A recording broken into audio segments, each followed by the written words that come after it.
ஃப்ரெடியை ஏன்டா காற்றுல காணாமல் போக வச்சிங்க அப்படிங்கிற மாதிரி தான் இருக்குது. ஸோ யா, ஒரு நல்ல கேரக்டர், 0 ஹேட்டர்ஸ் கொண்ட ஒரு கேரக்டர்ஸ் இப்போதைக்கு பீகாச்சுவை மட்டும் கொடுத்துட்டு காற்றுல பறந்து போயிட்டார். எஸ், நம்ம ஃப்ரெடி மிஸ் ஆகிட்டாருங்க, சாகலை, அவர் காற்றுல வந்து காணாமல் போயிருக்காரு.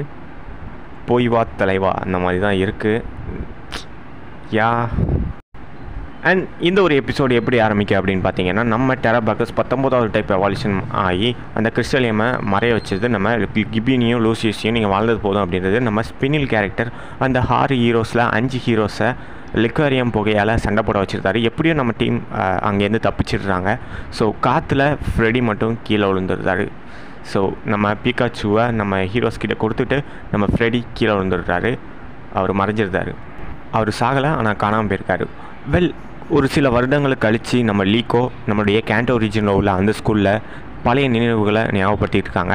நம்ம கிபென் இருந்த இடத்துல இப்போ ஸ்பினில் அந்த கம்பெனிக்கு சிஓ ஆகிருக்காரு. எக்ஸ்ப்ளோரருக்கு chairman, also not a owner. And then நம்மளுடைய ராய் வந்து பார்த்திங்க அப்படின்னா கேப்டன் பிகாச்சு சமுதாயமாக வச்சுருக்காரு. Wait, what? ஷைனி லுக்காரியை வச்சுருக்காரு, மேவல்ஷன் ஸ்டோன் இருக்குது, என்னடா நடக்குது? டு பி கண்டினியூ அப்படின்னு முடிச்சிருந்தாங்க. வெல், இதை நான் உங்களுக்கு தெளிவாக சொல்லணும் அப்படின்னா, நம்மளுடைய ரைசிங் வால் டெக்ஸ் அந்த லேக் வாலிருந்து தப்பிச்சிருந்தாங்க. அண்ட் நம்ம எக்ஸ்ப்ளோரருக்கு நம்மளுடைய ஸ்பினில் வந்து சிஓ அண்ட் சேர்மன் ஆகிறாரு. அந்த ஃப்ரெடி வந்து கீழே விழுந்து சில வருடங்களுக்கு அழித்து ஃப்ரெடி இல்லாமல் நம்மளுடைய 3 ஹீரோஸ் லீக்கோ, ராய், டாட் இவங்கெல்லாம் என்ன ஆயிருக்காங்க அப்படின்னு சில வருஷங்கள் கழித்து காட்டியிருக்காங்க. ஸோ இந்த 3 சீசனும் முடிஞ்சிட்டு 29வது சீசனுக்கு லீடு கொடுத்துருக்காங்க. இதுதான்.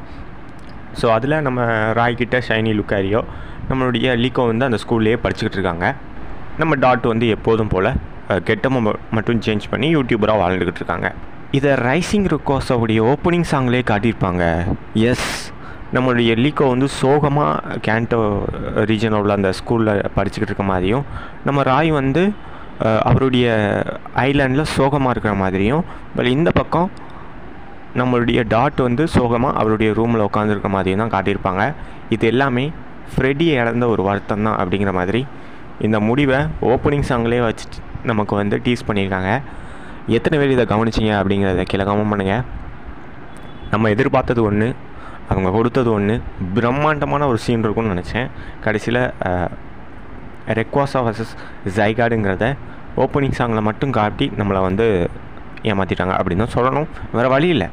ஸோ யா, தலைமை ஃப்ரெடியும் காணாமல் போயிட்டான். ஆஷ் மாதிரி அவனுடைய கம்பேக் எப்போ இருக்குமோ சத்தியமாக எனக்கு தெரியல. என்ன சொல்கிறதுன்னே தெரியல.